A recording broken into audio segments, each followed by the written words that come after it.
తాకట్టులో ఉన్న బంగారాన్ని విడిపించి ఆ రోజున్న మార్కెట్ ధర కట్టి మిగిలిన డబ్బును మీకు అందిస్తుంది కొమ్మూరి గోల్డ్. నమస్తే సార్.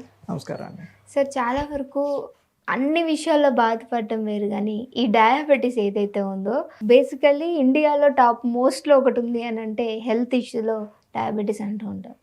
నిజంగా ఎంత బాధాకరం అంటే సరిగ్గా ఏది తినలేరు, ఏదన్నా చేయాలి అన్న ఆ పని అమ్మో ఇది డయాబెటీస్కి మళ్ళీ రిఫ్లెక్ట్ అవుతుందేమో అనేటువంటి సమస్య ఉంటుంది.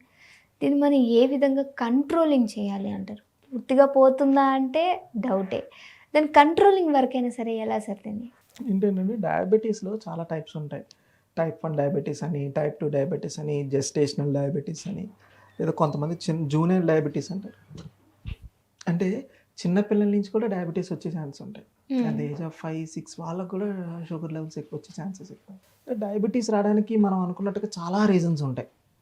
సో జెనెటిక్ హిస్టరీ అయి ఉండొచ్చు, ఫ్యామిలీ హిస్టరీ అయి ఉండొచ్చు, వాళ్ళ ఒబిసిటీ అయి ఉండొచ్చు. So one of the major reason ఏంటంటే ఒబిసిటీ. అంటే ఓవర్ వెయిట్గా ఉండటం వల్ల కూడా డయాబెటీస్ డెవలప్. అలా ఒక్కొక్కరిది ఒక్కొక్క రీజన్ అవుతుంది. కానీ షుగర్ బాడీలో ఉంటే వాళ్ళని ఇబ్బంది పెట్టచ్చుదండి. ఎప్పుడు షుగర్ వచ్చింది అమ్మో మనం ఏదో ప్రాణాంతకం అయిపోతామేమో, అన్నీ ఇదైపోతామేమో అని అనుకుంటారు. సో షుగర్ వచ్చిందంటే మేజర్గా మీరు గుర్తుపెట్టుకోవాల్సింది ఏంటంటే షుగర్ లెవెల్ స్పైక్ అవ్వకూడదు. ఓకే, మనం ఎంత ఫుడ్ మనం తీసుకున్నా షుగర్ లెవెల్ అనేది స్పైక్ అవ్వకూడదు, గ్లూకోజ్ స్పైక్ అవ్వకూడదు. అంటే మనం ఆహారం ఏదైనా తీసుకుంటే ఒక బాడీ లెవెల్స్ ఎప్పుడు 150 లోపు ఉండాలి గ్లూకోజ్ లెవెల్స్. కొంతమందికి 180 అలా షుగర్ ఉన్న వాళ్ళకి అలా అవుతుంది. కొంతమందికి 210, 220, 230కి వెళ్ళిపోతుంది. 400 ఇంకా పైకి వెళ్ళిపోతుంది, స్పైక్ దాటిపోతుంది. అంటే ఆ గ్రాఫ్ కింద మనం కన్సిడర్ చేస్తే అది స్పైక్ దాటిపోతుంది. స్పైక్ దాటిపోయి ఎప్పుడైతే స్పైక్ అవుతుందో అప్పుడు ఏదో ఒక ఆర్గాన్ చిన్న డ్యామేజ్ చేస్తుంది. డయాబెటీస్ ఉండటం ప్రాణాంతకం కాదు, షుగర్ లెవెల్స్ పెరగటం ప్రాణాంతకం. దీన్ని ఎలా సార్ కంట్రోలింగ్ అని అంటే అన్నీ నోరు కట్టేసుకోవాలి అంటారు చూడండి, అదేనంటారా? అంటే నోరు కట్టేసుకోవటం ఎప్పుడు కాదమ్మా, ఎప్పుడు నార్మల్ హెల్దీ స్టైల్ మెయింటైన్ చేస్తూ ఉంటే డయాబెటీస్ కంట్రోల్లో ఉంటుంది. ఏజ్తో సంబంధం లేదు డయాబెటీస్ కంట్రోల్ అవ్వడానికి. సో నాకు 70 years వచ్చినాయి, నాకు డయాబెటీస్ కంట్రోల్ అవ్వదేమో అలాంటివి ఏమీ లేవు. డయాబెటీస్ కంట్రోల్ అవ్వడానికి జాగ్రత్తగా డైట్ ఫాలో అవుతూ కొన్ని టిప్స్ ఫాలో అయితే షుగర్ లెవెల్ కంట్రోల్ అవుతుంది. అసలు షుగర్ లెవెల్ ఎందుకు పెరుగుతుంది? మనం ఆహారం తీసుకుంది సరిగ్గా కట్ చేయకపోతే. అంటే ఒక 100 calories ఫుడ్ తీసుకుంటే 100 calories కట్ చేయాలి. 10 calories కట్ చేస్తే మిగతా 90 calories ఏమైపోతాయి? అది ఒబిసిటీలో కన్వర్ట్ అయిపోతారు. అంటే ఊబకాయ, అంటే క్యాలరీస్ అంతా కొవ్వు చేరడంలో అయిపోతాం. ఎప్పుడైతే ఒబిసిటీ వస్తుందో షుగర్ లెవెల్స్ ఎక్కువగా ఉంటాయి. సో మనం తీసుకున్న ఆహార పదార్థాలు లిమిటెడ్లో తీసుకోవాలి, బ్యాలెన్స్డ్ డైట్ తీసుకోవాలి. అంటే protein, fibre, carbohydrates, healthy fats balanced డైట్లో తీసుకుంటారు. ఎప్పుడైతే బ్యాలెన్స్డ్ డైట్లో తీసుకున్నారో షుగర్ లెవెల్స్ కంట్రోల్ అవుతాయి. మన అందరికీ తెలిసిందే షుగర్ ఏముందంటే స్వీట్స్ తినకూడదు, షుగర్ మర్చిపోండి. నార్మల్ పీపుల్ అన్నా షుగర్ మర్చిపోండి. అంటే షుగర్ తింటే డయాబెటీస్ వస్తుందని కాదు, షుగర్ ఎప్పుడు మన బాడీలో ఇన్ఫ్లమేషన్ రేట్ పెంచుతుంది. అంటే దెబ్బ ఏదైనా తగిలింది అది ఇన్ఫ్లమేషన్ రేట్ పెంచుతుంది. ఇన్ఫ్లమేషన్ రేట్ని పెంచడానికి షుగర్ ఎప్పుడూ ఇబ్బంది పెడుతుంది. సో నార్మల్ పీపుల్ అన్నా డయాబెటిక్ ఉన్న వాళ్ళన్నా షుగర్ పూర్తిగా మర్చిపోయి ఇప్పుడు షుగర్ ఉంటే ఈసారి నుంచి మీరు అడగాల్సింది FBS ఎంత, అదే తినకముందు ఎంత ఉంది, తిన్న తర్వాత ఎంత ఉంది, ఏం డైట్ ఫాలో అవుతున్నారు, ఈ ప్రోటీన్ వాడుతున్నారు, ఆ ప్రోటీన్ వాడుతున్నారు కదా. ఫస్ట్ మీరు అడగాల్సింది ఫైబర్ ఫుడ్ తీసుకుంటున్నారా లేదా. షుగర్ ఉంది అంటే ఫైబర్ ఫుడ్ మీరు తింటున్నారా లేదా, అది మనం కన్సిడర్ చేసుకోవాలి. ఒక బేసిక్ ఎగ్జాంపుల్తో నేను మాట్లాడతాను. కింద ఒక బౌల్లోని వాటర్ స్ప్రింకిల్ అయిపోయింది, నేల మీద వాటర్ పడిపోయింది. వెంటనే ఒక ప్లేట్ పెట్టాం, క్లాత్ పెట్టాం, స్పాంజ్ పెట్టాం. ఆ వాటర్ని ఏది అబ్జర్వ్ చేసుకునేది ఎక్కువగా? స్పాంజ్. ఎందుకు? దాంట్లో గుణం ఉంటుంది. సో మన బాడీలో షుగర్ కంటెంట్ ఎక్కువైపోయినప్పుడు ఫైబర్ ఫుడ్ని స్పైక్ వెళ్ళకుండా అవుతుంది. ఇందాక నేను మాట్లాడినట్టు పైకి వెళ్తుంది చూసారా, 400, 300 స్పైక్ వెళ్తుంది. ఆ స్పైక్ వెళ్ళకుండా ఫైబర్ ఫుడ్ అవుతుంది. పీచు పదార్థం ఏమవుతుంది, మన బాడీలో పీచు పదార్థం ఉంటే షుగర్ లెవెల్స్ అలా ఎక్కువ ఉన్నదాన్ని ఈ స్పైక్ వెళ్ళకుండా దాన్ని అలా అవుతుంది. స్పాంజ్ ఎలాగైతే వాటర్ని పీల్చుకుంటుందో అలాగే ఈ ఫైబర్ ఫుడ్ మన బాడీలో తీసుకున్న తర్వాత దాన్ని అలా పీల్చుకుంటుంది. ఎప్పుడైతే షుగర్ లెవెల్ స్పైక్ టచ్ అవ్వలేదో చాలా మేజర్ ఆర్గాన్స్ డ్యామేజ్ అవ్వవు. మీకు తెలియదు కదా, డయాబెటీస్ కంట్రోల్లో లేదనుకోండి, డయాబెటిక్ రెటినోపతి అని, నెఫ్రోపతి అని, సో కిడ్నీస్ డ్యామేజ్ అయిపోతాయి, కళ్ళు డ్యామేజ్ అయిపోతాయి, డయాబెటిక్ అల్సర్స్ డెవలప్ అయిపోతాయి. ఇది వాళ్ళకి షుగర్ ఉండటం వల్ల కాదు, అన్కంట్రోలబుల్ షుగరు ఎక్కువ కాలం మెయింటైన్ చేయటం వల్ల. మీరు చూస్తుంటే ఈ మధ్యనే ఈ డిసీజులు ఎక్కువ అవుతున్నాయి. డయాబెటీస్ ఉన్న వాళ్ళు 50 ఇయర్స్ 60 ఇయర్స్ 30 ఇయర్స్ నుంచి ఉన్న డయాబెటీస్ ఉన్న వాళ్ళు చాలామంది బాగానే ఉన్నారు. కొంతమంది 5 ఇయర్సే డయాబెటిక్ నాకు అటాక్ అయిందండి, కానీ కన్ను డ్యామేజ్ అయిపోయింది, శుక్లాలు డెవలప్ అయినాయి, కాళ్ళకి అల్సర్స్ డెవలప్ అయిపోయినాయి. దేనికి ఇవన్నీ డెవలప్ అవుతున్నాయి? దీనికి షుగర్ లెవెల్స్ కంట్రోల్లో లేవు, అన్కంట్రోలబుల్ ఉండటం వల్ల ఇవన్నీ డెవలప్ అయ్యాయి.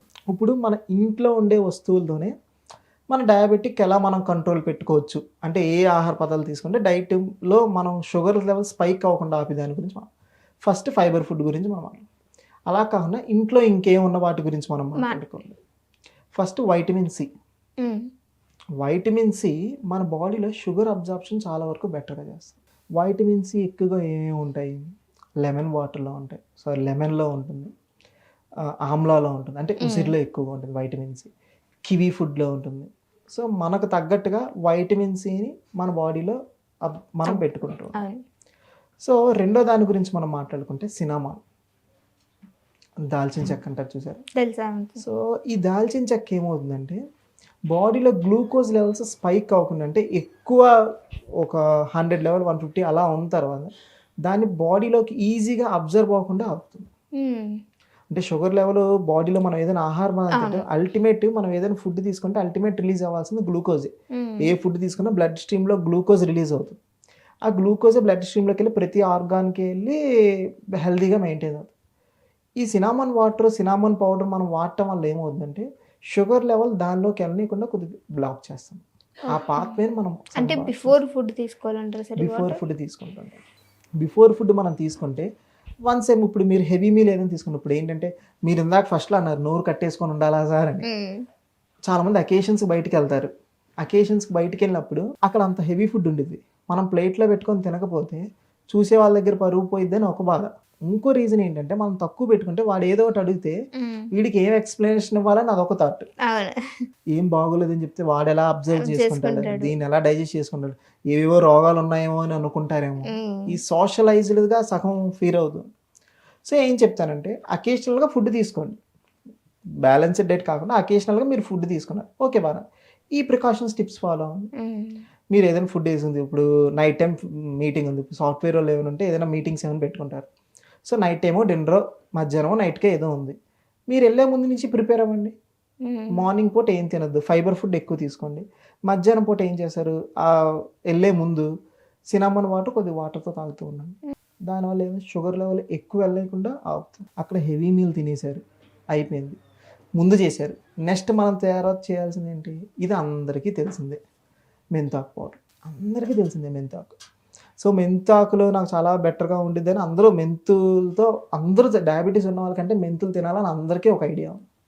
ఇది ఏమైందంటే ప్యాంక్రియాస్ని ఇన్ఫ్లమేషన్ వెళ్ళకుండా, అంటే ప్యాంక్రియాస్ గ్లందే సో షుగర్ లెవెల్లో గ్లూకోజ్ని రిలీజ్ చేస్తూ ఉంటుంది. ఇది ఆ ఇన్ఫ్లమేషన్ రేట్ని తగ్గిస్తుంది. మీరు ఎక్కువ అయిపోయి స్పైక్ అయిపోయి ఒకవేళ దెబ్బతిన్న ప్యాంక్రియాస్ ఈ ఇన్ఫ్లమేషన్ రేట్ని తగ్గిస్తుంది. లాస్ట్ బట్ నాట్ లీస్ట్ అండి, మునగాకు పౌడర్, మొరింగా లీవ్స్. ఇది మనం తీసుకుంటే బాడీలో ఇన్ఫ్లమేషన్ రేట్ పెరగకుండా అవుతుంది. అంటే బాడీలో ఇప్పుడు మీరు ఫుడ్ ఏదైనా తీసుకున్నారు, సో షుగర్ లెవెల్ స్పైక్ అయిపోతుంది. 300 ఇప్పుడు హెవీ మీల్ తీసుకున్నారు, షుగర్ లెవెల్ స్పైక్ అయిపోవడం వల్ల ఏదో ఒక ఆర్గాన్ డ్యామేజ్ చేస్తుంది, ఐనో రెటీనానో ఏదో ఒక ఆర్గాన్ డ్యామేజ్ చేస్తుంది. ఆ డ్యామేజ్ అవ్వనీయకుండా ఉండాలంటే ఈ ఫుడ్లన్నీ మనం తీసుకోవాలి. ఇందులో ఎక్కువగా మనకు ఉపయోగపడేది మునగాకు. మునగాకు పొడి అందుకే అంటారు, మీరు ఏదైనా ఫుడ్ ఏదైనా తీసుకున్నప్పుడు, ఇప్పుడు మీకు కొన్ని రెస్టారెంట్స్కి వెళ్తే మునగాకు పొడి కూడా ఉంటుంది, ఓ ముద్ద దీంతో తినండి సార్ అని చెప్తారు. ఏంటంటే మన బాడీలో షుగర్ లెవెల్ స్పైక్ అవ్వకుండా చేసే వాళ్ళ పురాతన పద్ధతిలో అదొకటి. పురాతన అనకూడదు, మన ఫ్యామిలీ హిస్టరీ గ్రాండ్ ఫాదర్స్ దగ్గర నుంచే వస్తుంది. కొన్ని కమ్యూనిటీస్ ఏంటంటే పొడితోనే అన్నం బిగించేస్తారు. ఈ పొడి వేసుకొని ఈ పొడి ముద్దలు తిన్న తర్వాత రిమైనింగ్ ఫుడ్స్ అన్ని చేస్తారు. ఎందుకు? ఇవన్నీ తిన్న తర్వాత వాడి షుగర్ లెవెల్ స్పైక్ అవ్వకుండా ఇవి ఆపుతాయి. ఎంత తిన్నా బాడీని డ్యామేజ్ చేయాలి. ఓకే. సో ఈ చెప్పిన ఈ 4 ట్రై చేస్తూ ఉంటే మీరు అకేషన్స్గా ఎక్కడికైనా వెళ్ళినా నోరు కట్టుబడి లేకుండా హెల్దీ ఫుడ్లో తింటూ ఇవి చేస్తే షుగర్ లెవెల్ స్పైక్ అవ్వకుండా. దీంతో పాటు 5 to 10 minutes ఎక్సర్సైజ్, తిన్న వెంటనే ఫుడ్ ఏదైనా వాక్ చేయాలి, తిన్న వెంటనే రెస్ట్ కాకుండా వాక్ చేస్తూ ఈ డైట్ ఫాలో అవుతూ ఈ వాక్ చేస్తే మీరు అకేషనల్గా ఏదైనా ఫుడ్ ఏదైనా తింటే దాన్ని బ్రేక్ చేయడానికి హెల్ప్ఫుల్ అవుతుంది. Thank you so much sir.